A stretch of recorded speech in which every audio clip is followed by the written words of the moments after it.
Charlemagne. Have you seen this movie? Do you watch musical movies like? I watch all kind of movies. I watch whatever. I'm not one of them Five people that only Heartbeats, watch certain kind of. Yeah, I Frankie watch all Valli. of them. I watch all of them kind You of watch movies. all of them. Me too. Nina Simone. So I didn't there's see an Bob ill Dylan, movie. though. Oh man, Bob Dylan. Oh, yo, that movie is the one. You want to see that movie? They call him the greatest songwriter in history. Wow. He got the title, right? Not our style. Yeah. Folk, I know but the about Bob actual Dylan. movie, I just didn't see the movie. Unknown. And they said the man didn't go to the Met Gala. Because he wanted to watch. He wanted to Knicks. watch the Knicks game. He's my type of guy. I love him. Even I'll vote for his next movie, even not without seeing it, just for that. No, he's a real Knicks fan. I see him at the games, but he's so talented. Met Gala, do you see, anything to do with that I've been seeing a couple. I see my man 3 Stacks with the piano on his back. The piano. That was crazy. I I want to know what.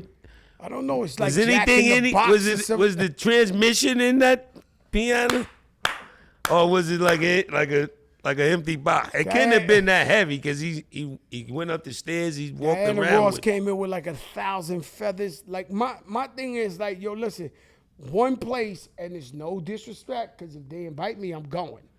But one place I ain't been pressed to go to is the Met Gala. It just looked like a lot of work. Yeah. Like all them outfits look like the girls are sucking in, they eating an olive for like a month. No shit is out of control. No, olive for a do you know month what you is know how great. strong you gotta be to have a piano on your back, me? Get the olive. fuck out of here. He had a whole orchestra on his fucking back, man. You kidding me? My man, though, Snowfall came in with a motorcycle suit and they ripped it off and he had the helmet. Nah, it's crazy. I Then mean, he had a listen, suit under the suit. It's a bit. I'd rather see the Grammys. I go to the Met Gala if I would like go you said, too if we get somebody invited. Invited me and did all How do you that. get invited? I just don't want to wear It's probably more the than only one place outfit. I've never been invited to. You heard? Huh? I'm cool with the Met Gala. I don't want to be layered. I don't want to have like a suit with another suit with a quilt. Just give It me ain't one nothing you nice can do. suit Yo, your man. with some accessories. Listen, one of my idols, Babyface, he looked like Professor Clump. I don't know what is the inspiration. Babyface Do they look- explain? He wore this like I can't take it, though. thick, big ass. He looked like Clump, bro. He looked like Clump, like Professor Clump in his shit. And I'm just He wore a just trying- suit that had big. crazy fat. Like he looked like he was a fat boy. He's not. But I mean, The suit I guess made that him the look suit, big? The suit was made like that. Oh, The suit okay. was made like No, fashion is Big crazy. Pun Fat Joe Grammys, like big Word? shit. Yeah, Nah, it's it just- wasn't like that. I'm trying to tell you what's going on out Yeah, there. Yo, this shit out of control. Yeah. They can have that shit right there. I don't know about, I don't expect Jada to come up in there like Zorro or some shit like that, right? Like, would That's you the do part some that shit I like don't that? like. I just like the regular. If you invite me, just make me regular. Don't make me a Zorro hat or nothing that Yo, don't make that me. shit- Don't get me out of my element. Rihanna pregnant. That's a blessing. Child number 3 for Rocky and Riri. I think it's beautiful. Let me tell you something, man. ASAP Rocky, I know him a long time. He really from the Bronx. I A$AP didn't know that. No, I'm telling you. I didn't know. I'm telling you. I ain't gotta like. I don't need a cosign on this. The kid from the Bronx. I know him from the Bronx. Okay. And then he was Harlem. It's cool, but them babies really from their heritage is back in the Bronx. I'm trying to tell you, man. You could trace them back to the Bronx. I got money on it for anybody, and I'm not starting controversy. I'm So just you saying. telling me, is it anywhere on? Did he ever say this? Never, ever. He never said And you it. standing on business? ASAP in front of Bronx. He know that though. Like I know that. He know that. All right. Watch, you'll see. We gonna get to the bottom of this. Because Listen, man. you a historical person. So You when from you the Bronx. Let me tell you something. You from the Bronx. There used to be this little. Maybe you snuck in from Yonkers. I don't know. There used to be this little place called Miss Elise, where if you curse, you got to give $1. So all the hustlers, I seen Dame Dash there and a bunch of people there. Like all the hustlers used to go in there. She cooked Best cook in the world. She'll give you that. What's the bread? The wheat bread, the yellow and brown one? Cornbread? Nah, not comfort, but nah, it's a brand, the brown and yellow bread, the wheat bread, the soft one. And you just put the butter on that joint while you eat the steak and shit like that. But you know, his sister used to go there. I used to see her there all the time. A$AP Rocky's sister. Huh? Nature's Zone? Yes. Nature's Zone. Nature's Zone. Nature's Zone. Right. That's that Nature's Zone right there. Trust me, I know, but salute A$AP Rocky, man. He doing major things out there, and he got them babies coming. Those $1 billion babies, man. Facts. Shout out my sister Rihanna. 30 years. I've been telling my stories in the studios or with friends, and I've been telling people, yo, turn the cameras off. Yo, turn your phone off. It's strictly for us. Or for 1 week of podcast, I turned into the Wendy Williams of podcast. I just got to be honest with you.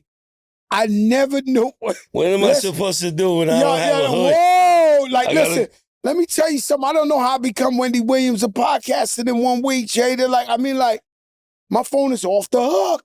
Like, every rapper in the world is hitting me up like, yo, Joe, I don't like how you said this. I don't like how you said that. I had to hit Angie Martinez, queen of journalists, one of the queens, and be like, yo, how you deal with this? Because, you know, by the way, we went #1, you know.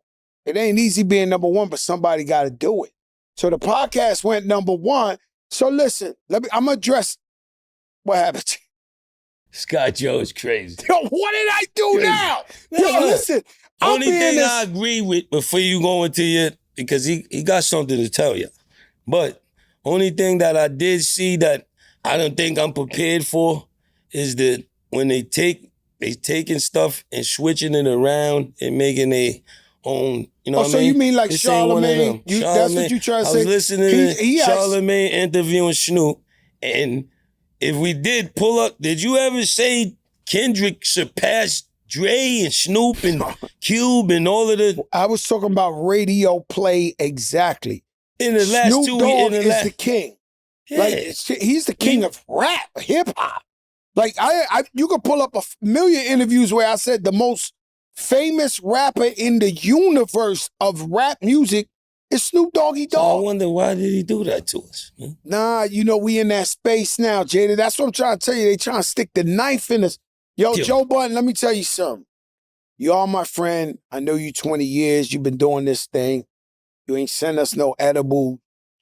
He ain't gotta send us no edible. He didn't send us no edible strawberries. He don't have to send us anything. He ain't send us no flowers. He ain't send us no champagne. Where did you get, for one, shout out to Joe. Why you think he's gonna send us anything after you named the seats behind the seats after him? He's saying all of this crazy Joe stuff. Budden, where do you think he's gonna send us anything? He 800 episodes in. I gotta salute the brother. And just, we the new guys on the block. We ain't got no disrespect for Joe Budden. Now, Birdman, I read that. I came into the studio with them talking about that on the radio. Maybe he's been my friend 20 years. He don't like me talking about him getting divorced. But I got nothing but respect and love for the Birdman. I'm telling you, my phone was shaking. I'm not used to this. Joe, we still active. We got love out here. You gotta keep the love. We gotta keep the love. And yo, I did get love. Okay. Primetime called us. Deion Sanders. Coach he loves yes. No doubt. He loves how we talked about his family, his son, and all that. He appreciate us. We the realest in the game. You know, I bumped into Lenny Kravitz at the Knicks game. We're gonna go right into the. I bumped into Lenny Kravitz. I bumped into Amy Schumer, okay? They both said they've been watching our podcast and that it's funny as hell and they love it. I didn't even know these people know us as human beings. But let me tell you, let me reflect on the slight hate and the shots we've been getting. Because it's not easy going #1. There's some people been doing podcasts for 30 years and they ain't go #1 and get 100,000 subscribers and stuff like that. We on our way, right? But let me tell you, this reminds me of the movie American Hustler with Denzel. Remember when Denzel, he thought he was down with the mob, they shot him, they almost killed his wife and all that. He said, my family. And you seen what the mob boss said? He said, so you got shot with success. Success shot back at you, you know. What do you rather be? Successful with a couple enemies, or unsuccessful with no friends, huh? What do you want to be, huh, Jada? What do you want to be? I mean, success shot at us. You know what I'm saying? We climbing up too fast. But everybody let you know, I'm going to speak on behalf of me and Jada.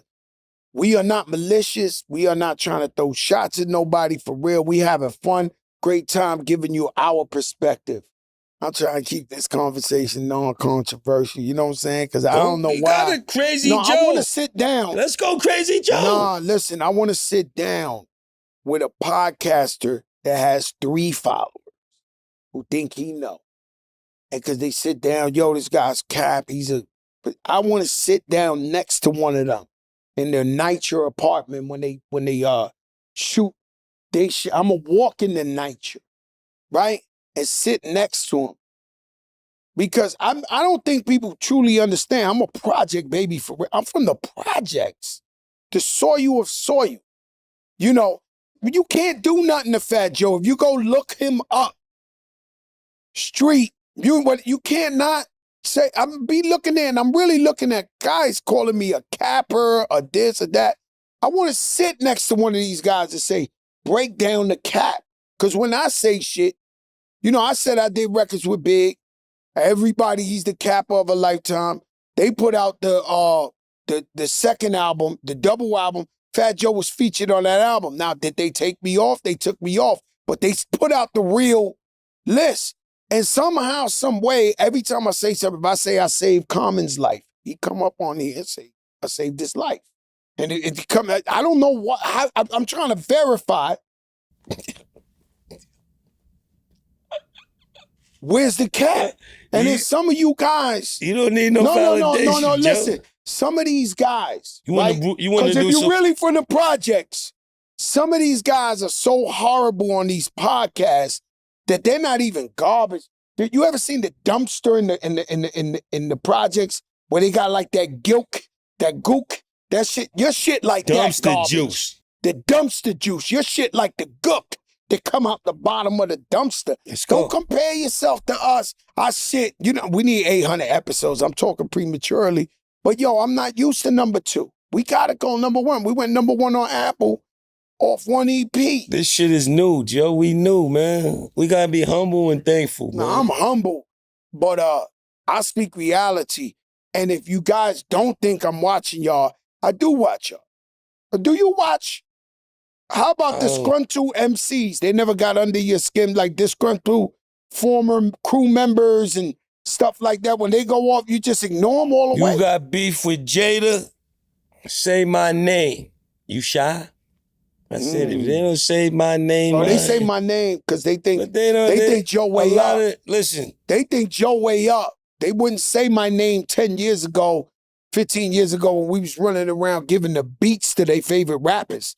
Now they say my name because they say, oh, this guy courtside, he's number 1. I'm gonna get a lawsuit. I'm gonna get a color. These are all lawsuits. They think they're gonna trick me out of the streets. You understand what I'm saying? They wasn't saying my name when we was giving dudes the beats every day. So I'm just saying, I'm gonna choose one of you guys who got a podcast in preferably a Nitro setting. Yeah. I'm gonna come in by myself with about 2 million in jury just so I can show you how much cap I'm working with. And we're gonna sit there and I wanna see you break down the cap. Cause you know, that's how I feel. That's it. I'm gonna do it. One of you gonna be a lucky contender and you're gonna have a couple of more followers than your 2 aunts and your cousin. I'm coming with a torpedo bat. That's all I know. Fuck around. And so it's hard being number 1, but everybody gotta do it. So success shot at you. Success shot at you. You know, so we here. Let me tell you something. Switched it. The train is coming in. The success shot at now. you. Success train is coming, I like the success shot at you. No, success shot at you. You gotta listen. We gonna do what we do because we do what we do. We don't gotta. Don't get disturbed and don't get. You know what I mean? Don't let that shit bother you, bro. Yeah, they try to. It's only bothering you because you on the radar. You know what I mean? Shout out to On the Radar, but we on the radar. You know, you were spitting. You were spitting, and they never really gave you credit for your lyrics and spitting. They yo, look you at know you what? as you I so was big. cool. 21 million I was cool. Yeah, I yeah. take Somebody the give bag. him credit for No, something. no, no, no, no. I'm just saying, as an MC, I take as the a bag. spitter, I take the bag. he was spitting. I take the bag. You listen to his shit, he was spitting, He and they had never no really gave you clear credit message, right? lyrically. But you know what? It always felt a little different because I try to find my place in everything in life. You found my it. place. Mhm. You see what I'm saying? It don't matter what I'm in, find my place. And I hate to tell people to stay in their place because I don't want it to be like you can't grow. But if I find my place, I'm gonna stay in my place. You know what I mean? And I found my place. And it's not about, I tell you, give me my bag now. Bring my flowers to the grave. I don't give a shit about none of that because flowers die. You know what I'm saying? I need my bag now. So Facts. if you bring me my shit now, I'll worry about everything else. I ain't never really worried about credit because all the people that I fuck with. Like just knowing that y'all good people, we good people. Knowing I got this woman right here and everything else underneath the table, I ain't worried about it. On the surface, like this man said, 21 million, but that was in 2 albums. They ain't even count the rest of the No, albums. they ain't count the country song and all that Right. shit. You was country before country. 2003. And What's that song with the country song? Tim Tim McGraw, McGraw. over and over. Over and over again is one of Yo. my favorite songs too. Yeah. Woo! And that was in 03, 04. And that was- Universal told me I was crazy. I was coming off of Nellyville. They had just cut me a $13 million check. And I said, yo, I want to do a country song. They passed the fuck out. Why? You coming off of Nellyville. You just had Dilemma, Hot in Here. Now you want to do country. Yes, because I'm lining up my avenues. I know if I land all of these different avenues, doors are going to start closing. And if this door is closed, this door is open. If this door is closed, this door is open. I got all those #1 singles and they all on every different format. Country, rhythmic, top I love 40, that. R&B. But when you heard Nelly, I yeah, and that want you. Nelly, I need you. Nelly, I want you. What you thinking? listen, Nah, that was a little before my time. You know what I'm saying? That was, when did Dilemma come out? When did Dilemma come out? Track is so- crazy. Yeah, that was before So my that was time. before. So yeah. So that you was gotta just pass. watching the video like, oh, I need this guy. This guy. And what's the story with, because I want the real story because I've never heard you explain this, right? The Fabulous record. I hear it every day of my life with Tamir. If there's one record I hear every single day of my life, whether maybe I listen to the old You school wrote down. stations, I don't know, but the joint with Tamir, I can't escape Oh, that. so into you? Right? But what happened with you? So this is what happened. Me and Fab did the record, right? Oh, so you did it first with him. No, yes. I did it first with him. They got the clearance, I'm assuming, from Tamia to redo it because it was originally her song. So Into You was her song. So he asked me to do the hook. We went and did the hook.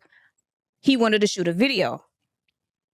I don't mean to talk about the past, but Irv didn't want to clear. he didn't want to Rest clear in peace, he IG. did not want to clear me being in the video.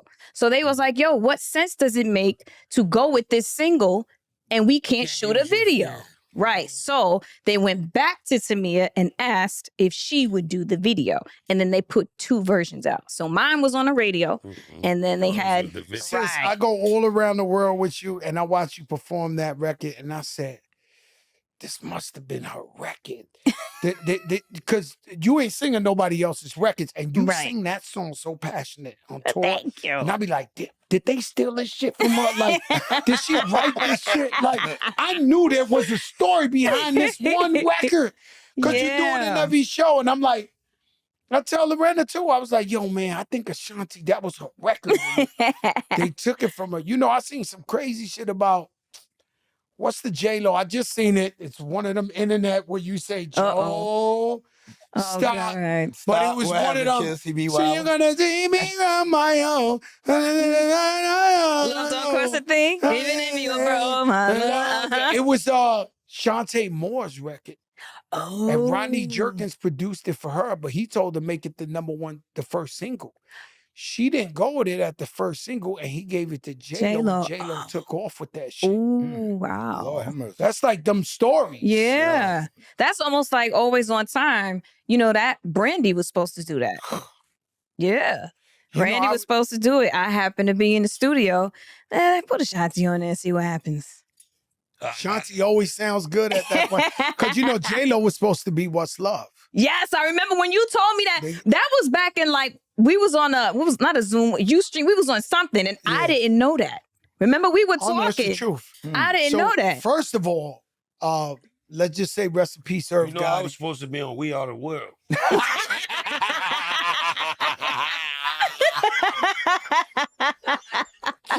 Who took the record, Bruce Jada? Who Springsteen took your spot? I was supposed to do Bruce Springsteen part. You know, they call Bruce. Man. I'm telling you. It was a toss-up. They took Bruce, though. I'm telling you what happened, right? So I get to they call me, Irv Gotti and Ja Rule, 3 a.m. I go to the studio.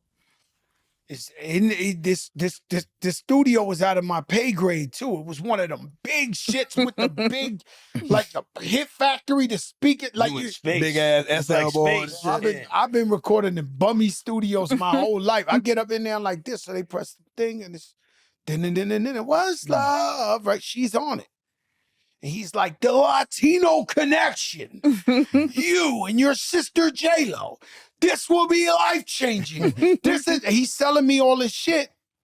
And I'm like, yo, but what's up with the girl on the, she sounds perfection. So I be having this thing called like demoitis. So if it ain't broke, don't fix it. Don't play with it. Don't change the shit. Don't just like that. Leave it like Mix that. it like that. Know what I'm saying? I ain't gonna lie. We did Lean Back, Scott Storch sent a mix. And he added bells to it and all shit. I was like, oh no! I want the demo. What is that? Like, I don't, if it's That's a a hit, real it's a thing. hit. No, Demoitis is So a I real heard it, I thing. said we leave her, and it was the best call. Demoitis is fire because I've been at it. I didn't have a name for it. No, what it is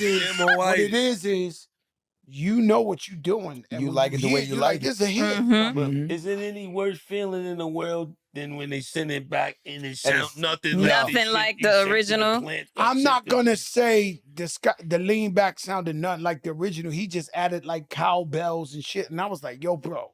You know, knock yourself out. The one that the world here ain't the one that I went to Virginia and sat with Pharrell and did.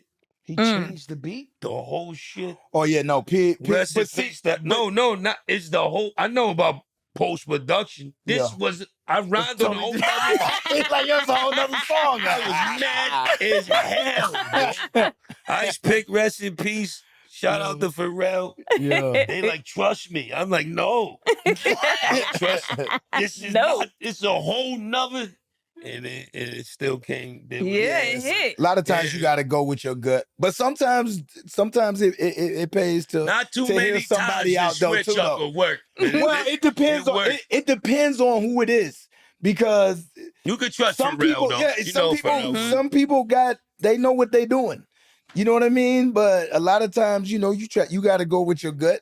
I had things switched up again. Shit, my first single, Country Grammar. Again, I never heard the radio version. Never heard boom, boom, The chorus was going down, down, street sweeper, going down, down, yo street in a Range Rover, street sweeper, cocked, ready to let it go. Shimmy, shimmy, cocoa, what? Listen to it, pow. Light it up and take a puff. Pass it to me now. Never in my life heard boom, boom, down, down, baby, your street in a Range Rover, boom, boom, ready That's the to clean let it go. version. That's the clean. Never heard it. I cried. Where the Tears. words at? They are trying to ruin me. I knew it. And I ain't gonna even lie. Boy, listen, I blamed it on New York. See, they don't know country music. I swear to God. I swear to God. We're talking about the rise of Southern hip hop in the 90s. Who are some of the crews that are most influential at What that label? What label had the most impact? No Limit, Cash Money, Suave House, Rap a Lot, So Def, Slip and Slide, LaFace. What would you say? Oof. I say all of them shits. I say all of them too. But from a historical standpoint, don't kill me, but I believe Suave House and Tony Draper were the first to open that door with independent. And the thing about the South, Rap a Lot, that was independent. I think about the way Luke had that shit on tilt in Miami. Uncle Luke. Don't ever forget what I he think did. that's He better. fucking That's shook shit before up. Slip and Slide. He reached Congress. No, he reached Congress. So Luke, so many contributions to the hip hop game in the South. Now, when Jermaine Dupri was here, I didn't want to argue with him, right? Because he was royalty. But I felt like the South keep it together more than New York. I think New York, New York, they definitely do, kind of fell apart was when everybody started getting money and everybody started saying, this is my crew, we getting the most money, we this. Because, when the time I came out, I would show up at everybody's video. Everybody would show up at my video. We all supported each other. I think once the money came in play and ego and pride, they say that pride and ego comes in before every downfall. That's a fact. And so, the South, they started doing records with each other. Even when I moved down to Miami, Pitbull's in one studio, Wayne's in one studio, Ross is in one studio, Scott Storch is in one studio, Khaled's in one, and everybody was just walking in each other's sessions, just doing songs with each other.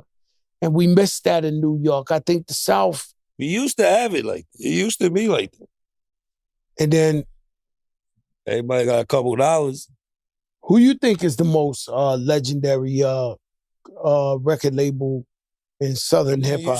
You said Suave House, definitely Rap a Lot. Slip and Slide was doing their thing, but I would say it would have to be No Limit and Cash Money to me. He was on tour with Cash Money. Impeccable runs, yeah. We was on a Rough Rider Cash Money tour.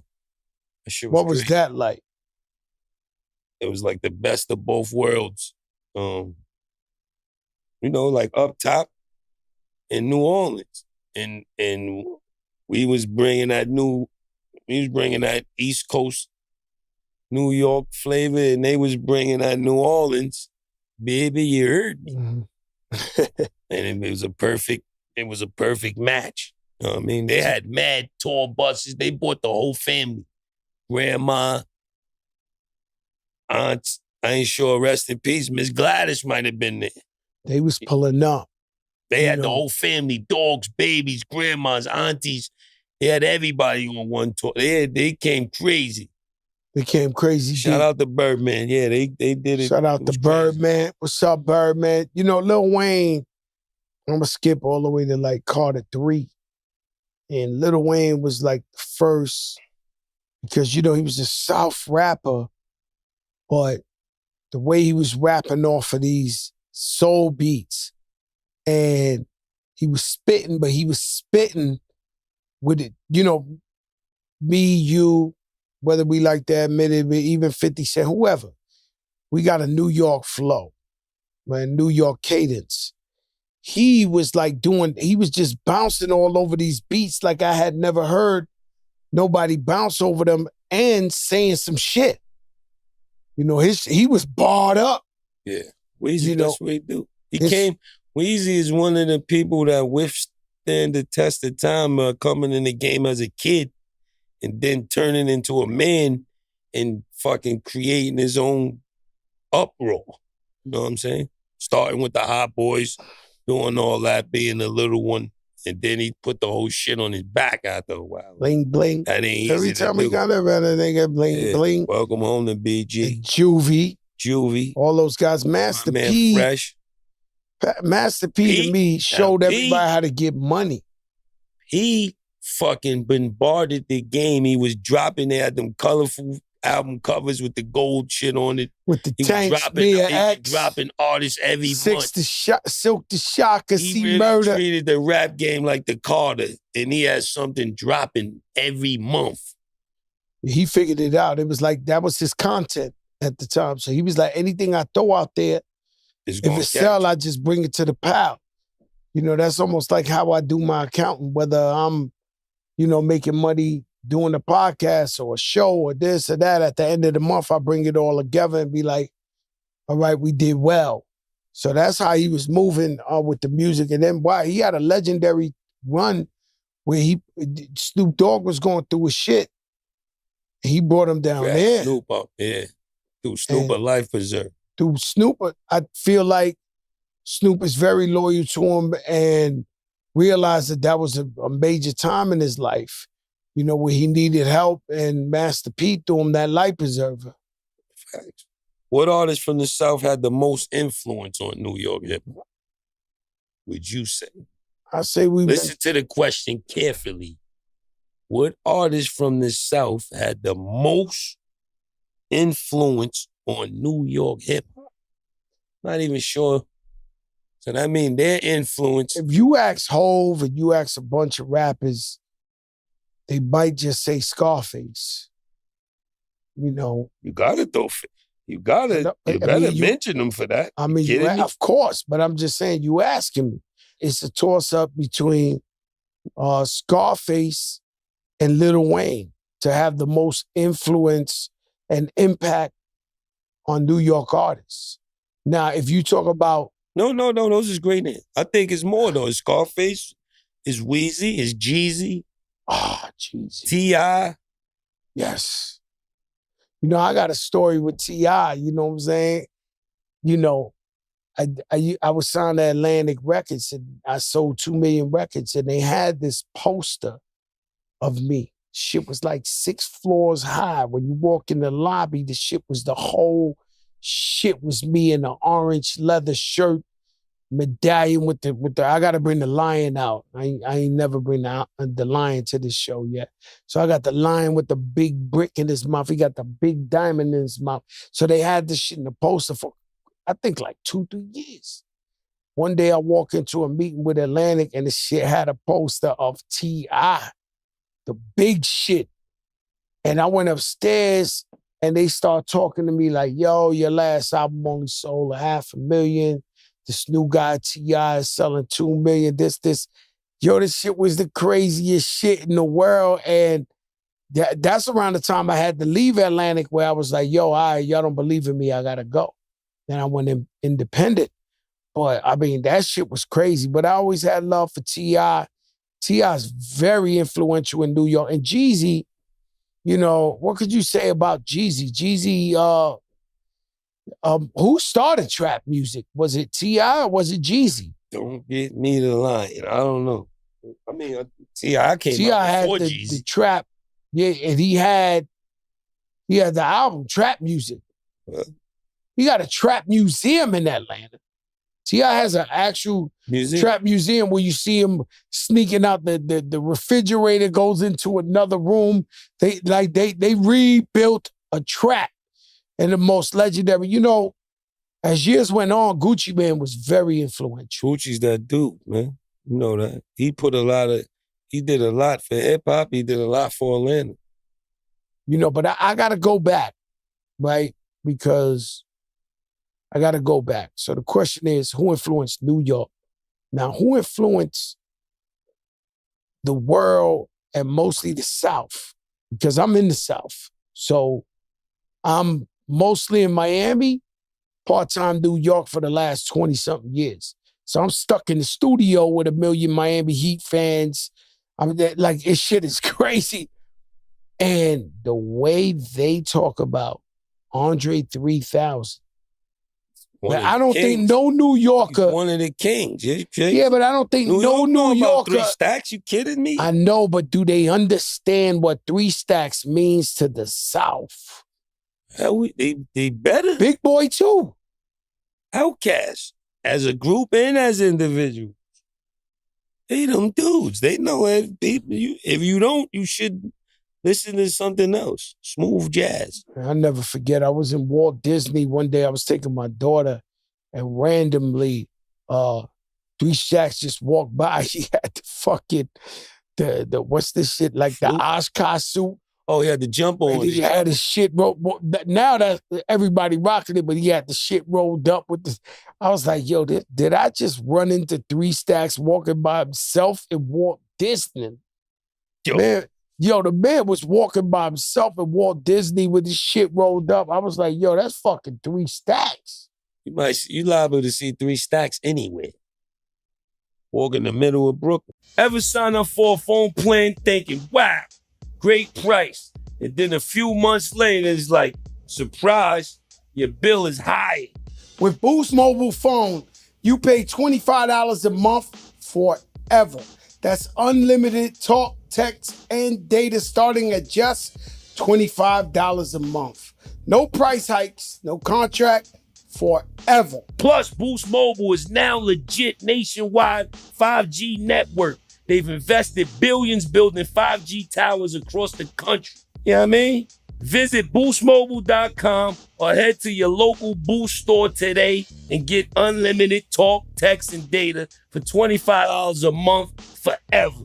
5G speeds not available in all areas. After 30 gigabytes, customers may experience slower speeds. Customer will always pay only $25 a month as long as they remain active on the Boost Unlimited plan. Trying to smuggle your bat back home from Bat Day. Now you been playing for the Bronx Bombers. What's it like right now? We in a rivalry going in the Knicks versus the Celtics. How's the Red Sox versus the Yankees rivalry? I mean, I feel like we've won it the last couple of years from what I've seen. You know what I mean? Like, I feel like it hasn't really been a thing lately. Like, died down a little. Yeah, it died down lately. I feel it's a little bit. You feel me? But with the Mets, I think it went more to the Mets now. You feel me? It's like that Subway series is like the thing right now. Like that's because that Soto in the Mets, that gotta be bad blood, man. Yeah, so I feel like that's the biggest thing going on with the rivalries right now is like that Soto versus Judge. You know what I mean? Lindor and Stanton, like the names, you feel me? Like you in there too, boy. You active. Yeah, you in there. You super active. You always in something. Every play, every move, something, you in there. You involved. See, I don't like going to see teams play where players are just standing around and you forget they even in there. You're active. No, facts. Win or lose, you involved with what's going on. A question I want to ask you that I want to ask every athlete, right? So you grew up in the Bahamas and Florida. When you come play for the Yankees, do you feel the rivalry towards the Mets or Red Sox, or is just another day at the job? I ain't gonna lie. My first game with the Yankees was against the Red Sox. Wow. I got traded mid-rivalry game. Last game would be the decisive of like if we won the series or not. Yeah. And we won that game. My first game back, that's when I stole 2 bases, all that stuff. Like, did all that crazy stuff at the end of the game. But it was like, bro, yeah, you feel it.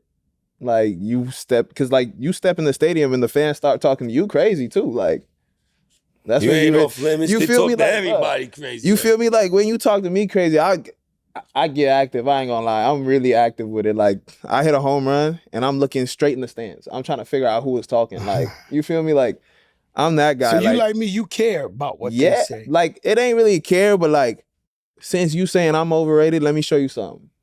Oh, you telling me I suck, and I can hear you right here. So I can hear you. You know what I mean? Like, I got it ain't like you way up there. friends that be like, yo, man, don't listen to nobody, don't care. You the biggest, this, that. But I actually care. Like, you could be the smallest guy talking about me or whatever. I'll be looking at you. I'll be like, okay. It irks a nerve. You feel me? Like, that's like them files you put away. And we had one episode went number 2. I think y'all want to see us go number 1. I'll show you how to go number 1. Y'all got to retire me somehow. We too bad for TV. Like, you got to get me out of here. Let's talk about Aaron Judge. What's up with Aaron Judge? How's Aaron Judge? Because I think I seen him at one of the Hove concerts, one of the 444 concerts, but he was enjoying himself, so I couldn't ask him. No. How is he? What kind of teammate is he? What type of guy is he? Besides somebody like grab you that guy could play Batman, Superman. Facts. One of them guys. Captain America. No, I'm saying for real. Like in the Captain movie, America. He could be Batman, Superman, or Spider-Man. He might even be Thor. This guy's like, Man, bro, I ain't gonna lie. He one of the brothers though. Like, he one of us, for real. He be hanging, he be chilling, always on the music. Like, you wouldn't even know, but he loves music. Like, That's official. He'll go to the studio and like chill, just to listen to it, Like, he's one of those guys. He's like, you would never think what you see out there is who he is. You feel me? Like, he just chilling. Like, he's always like a vibe. You feel me? Like, always positive. I ain't never heard him say one negative thing in the world. That's the type of guy you always want to be around. You feel me? Facts. I went with him. I was delusional. I flew in from, I think, Dubai. And it was the night that Kanye had the concert in Madison Square Garden where he was floating in the sky. And it was Beckhouse picked me up with Aaron Judge and a bunch of Yankee dudes, and I went with them to that concert. It's probably the most amazing concert I ever been to. But we dropped him off home and everything. You know what I'm saying? He was just a cool dude. You know what I'm saying? He be chilling. Yeah, he was a cool dude. Yeah, he be coolin', bro. He do anything a regular person do. Play video games all day. Like, he a big kid, bro. I gotta keep it a buck with you. You gotta give me something on Juan Soto. What's the deal? No longer his teammate. No, hold up. What's the deal with Juan Soto? Just a little something on Juan Soto because he left the Yankees. He went across town. I'm not gonna answer for you, but you could just say something. I mean, I love being a Yankee, so That's it. I would want to be a Yankee, brother. Man, who don't want to be a Yankee? By the way, I don't know if you ever been. Have you ever been? Because I performed last year. Don't do it. He ain't goes tooting his own horn. No, I'm not tooting my own. The first guy to ever do Yankee Stadium. You said it, not me, but I'm gonna say something, even though it was Jay-Z and Alicia. But let me say something. No, but you walked on the field. Yeah. You and Ice Tim's Cube on. did. Y'all broke barriers for hip hop. Tim's on. You know what I'm saying? Over and Alicia did their thing. Bad Bunny or whatever. The walk on the field, rocking from the outfield to the infield. I was like, this is crazy. Yeah. I love that. That was crazy. But let me tell you something. Walking too before I got on the field, I was in the inside. Mm-hmm. You realize inside the locker room how rich the Yankees got a baseball field inside the baseball field. I'm telling you. Yo, I'm not exaggerating. Am I correct? You right. Inside the locker room, it's a big. baseball field. Like they swinging. Like, I'm like, they in the cold plunge. They in. Am I exaggerating? Nah. I never seen nothing like this. That's when you know, there's wealth in the Yankee organization because they got their own baseball field inside the baseball field that we can't see. Correct? Yeah, the clubhouse is like the size of a baseball field. You gotta like, go. That You gotta whole bring thing me back this. there is Nuts. crazy. I can't. Crazy. That was last year's news, and I stunk up the place, man. They don't want me back up in that locker room. Nah, you gotta pull crazy? up. We're Pull going up. back, man. Come on, We're pull coming up. back for revenge this You got to, because that's what we coming back. Listen, man, check this out. We're gonna talk about hip hop, the origins, how hard it was for us to get in the game. I'm curious to know. See, I knew about the Warlocks. I knew about. Squad. Yeah, I knew about y'all from day one. But what you think is the difference of then and now? Or I'd rather you just say how y'all got in the game, and I'll explain how I got in the game, or Terror Squad got in the game. Even way we cut and slice it, it was still what we had to do to get here. It was much harder. It was much harder and much challenging just to be able to record music. Fuck getting in the game, just to find somebody. This is before ever going in the studio, just to find somebody that had equipment to record some freestyles or record whatever you had to write was like a task. It was only only a few, you know what I mean? So to pass that stage and then enter going into the studio and finally, recording some music that you thought was good enough to pass to the DJs or pass to a record executive. The journey from just there to there was crazy. Well, a record executive is like, it's impossible. Like, Like when I first started rapping, I just thought it was I'm just rapping for the hood. I didn't think I would ever get a record deal. Like I thought it was like just me for the homies playing this shit. I never thought, shout out Keyboard Money Mike, the first guy who ever put me on like Bronx Cable. And me and my brother Tone Montana, we used to watch that shit over and over again. Like he'd be like, yo, you gonna blow one day. I'm like, blow. Like, you know what I'm saying? So when did you get close enough to where you felt like, oh, I could give this person this mixtape and they could get it into the proper hands? It was a bunch of shit that happened, but fast forward to the demo that actually was the one that was able to get passed to Mary, that eventually went to Puff's hands.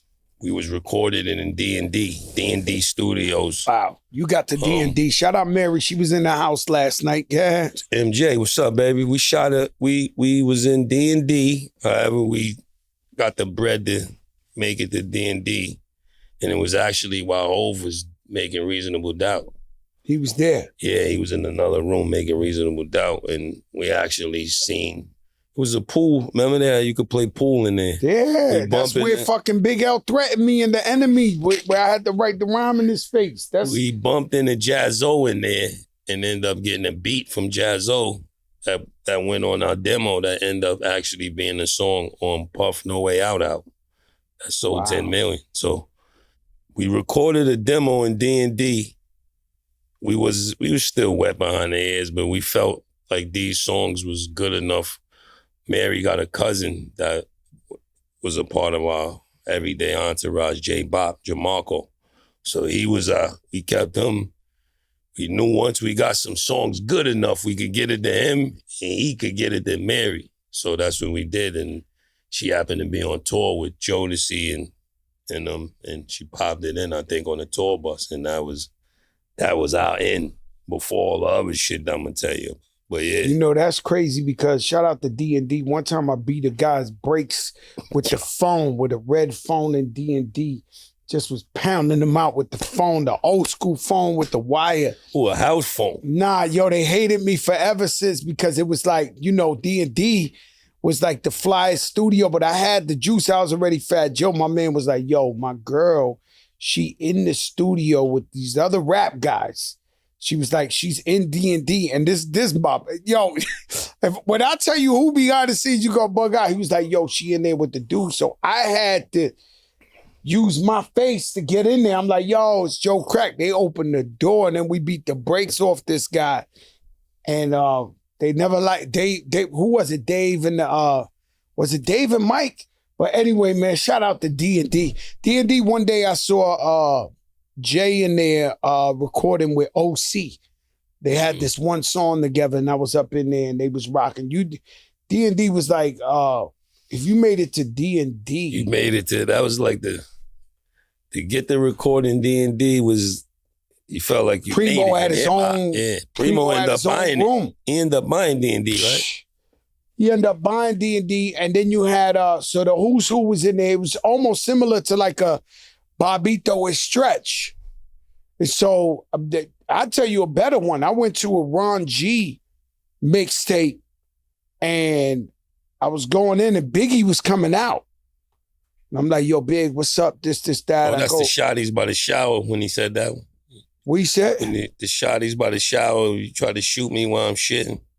I don't even know. I'm telling you, that Ron I'm G walking in. That Pac and Big on. Listen, right? I was there.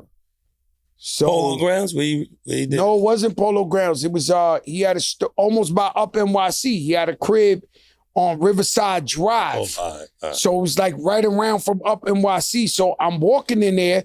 Biggie Smalls is walking out. I do a freestyle.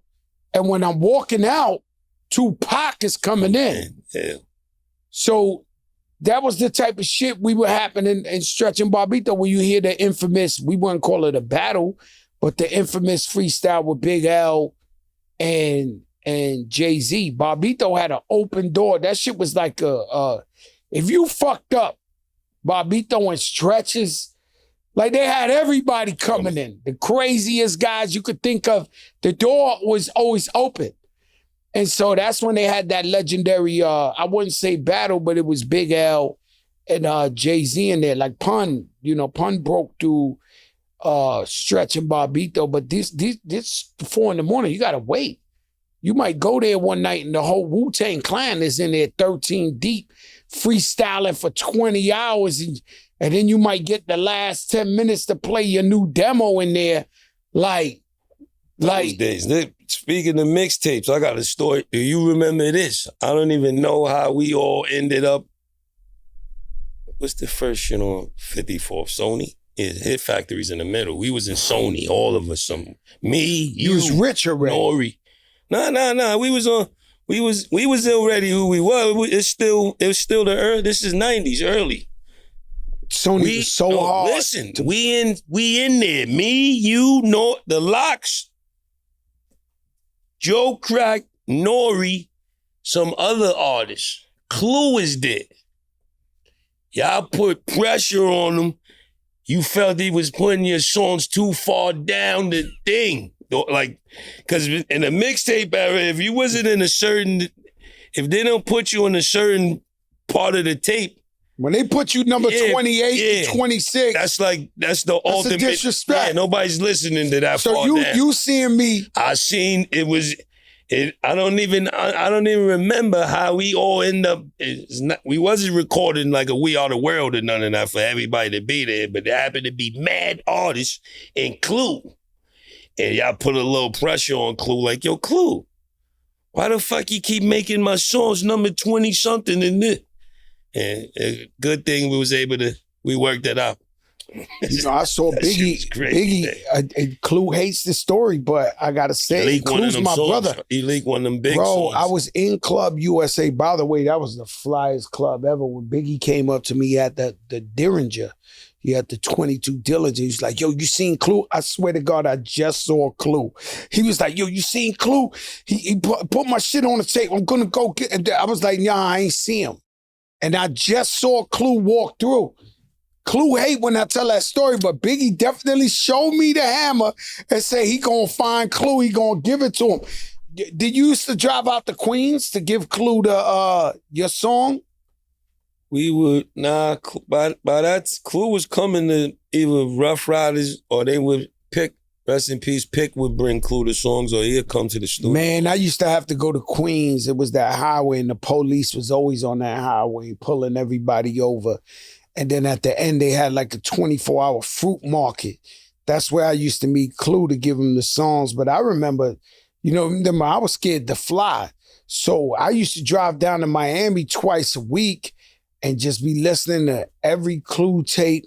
Shout out to Bakima, everybody who ever sold the mixtapes. Harlem Music Hut.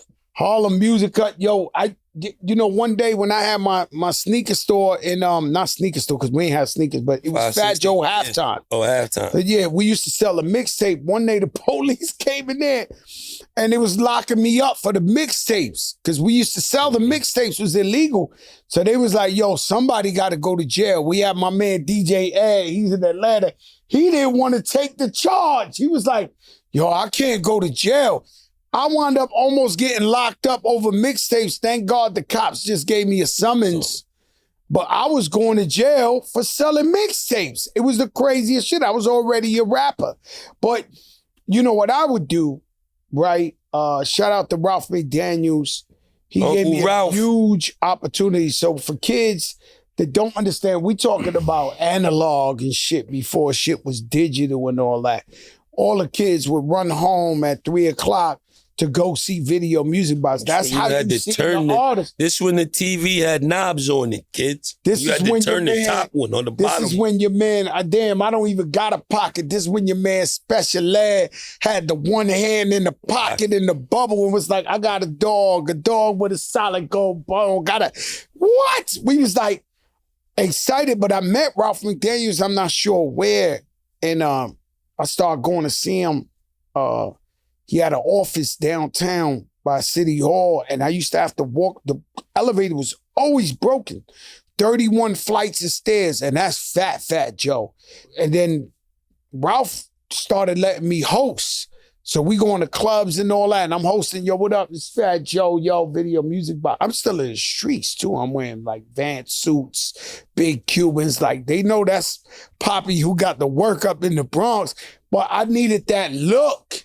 You know what I'm saying? I needed that, video music box type shit. I went to Apollo Theater. So for you to understand is my whole crew was already on. So Finesse, I grew up with Finesse.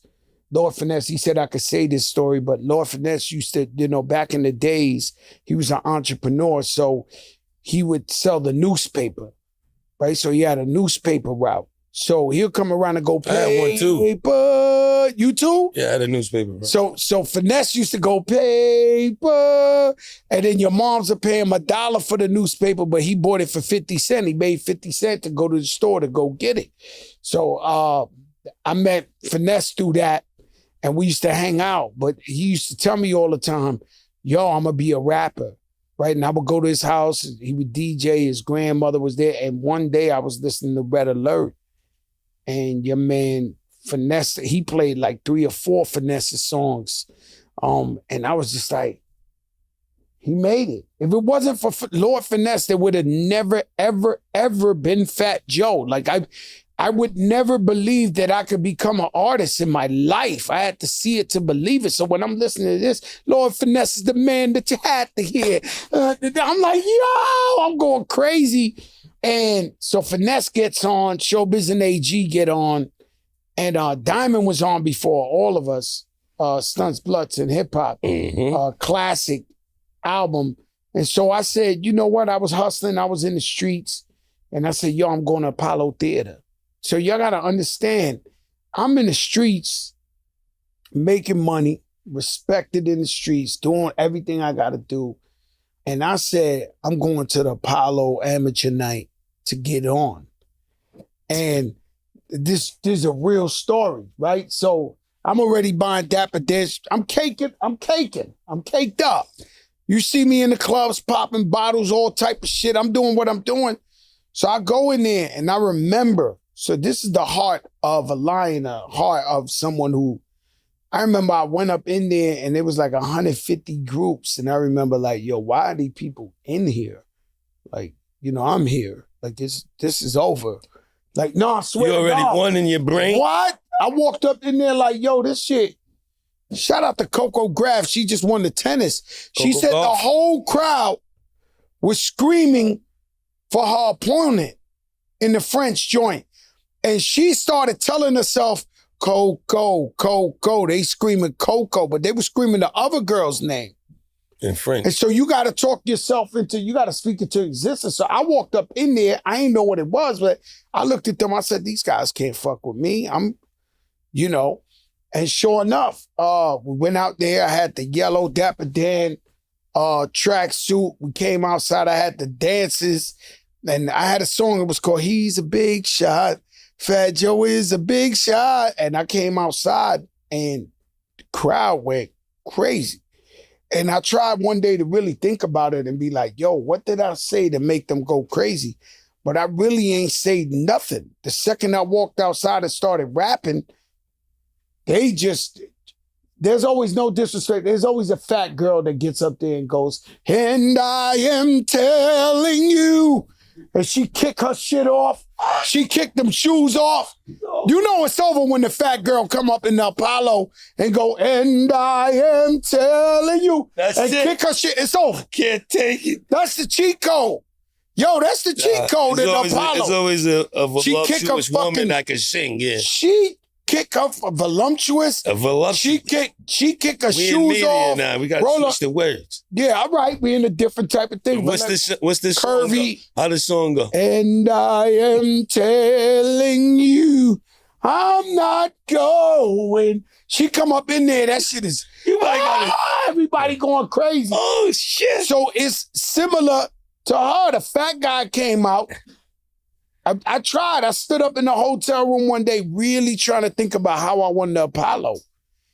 And they just went crazy. They seen Joe Crack. I don't know if they knew me from the hood, from everywhere, whatever the case. And they just started screaming like, Crazy. They couldn't have heard one rhyme. I don't even remember one Can't rhyme. even hear what he said. You understand what I'm saying? I was blessed. God said, yo, they gonna go crazy for this guy. And I won 4 weeks in a row. And that's how I met Red Alert. Red Alert came up to me and was like, yo, DJ Red Alert, who ran the game. It was him and Mr. Magic. There's only 2 DJs playing hip hop. Facts. Prime time every week. So Red Alert came to me and was like, yo, do you got any jingles, any demos? So I gave him Flojo. So I remember I was home in the projects and I had the flu. And this must have been COVID, way before the COVID. Like, I was fucked. COVID-18. Fucked up. There was that COVID-88. There was 88, nigga. Like, yo, that COVID came up on it. I was fucked up. And for like 2 months after I gave him my demo, I was waiting to hear it. And man, that's just it. Boom, boom. I was like, yo! I jumped up. I must have hit the ceiling. And I ran. I had the speaker and I threw it on the window right quick. And everybody was in front of the projects. And I was like, yo, this my shit. This my shit. Red Alert playing my shit. And so he played the Flojo. And then maybe like a year later, Chris Lighty, rest in peace, came to my hood, my Jets, block. yeah. I'm hustling. Fuck my jacks. He came to the spot. He said, yo, you know who I am? I said, yeah, I know who you is because I used to see Chris Lighty in the streets and all that. He was like, yo, I'm Chris Lighty. I think you could be a big rapper. I just signed a big deal with Relativity Records. He had Chi Ali, he had the Beat Nuts, and then I was the third one. And he was like, yo, you know, I want to make you a rapper. And I was like, what the fuck? I showed everybody that check. It was a $50,000, but it was a legit check. It's a little bit different getting drug money than getting a real check. Like, look, I got a real check. I'm showing everybody my check. Like, yo, my check. Like, yo. And that changed my life.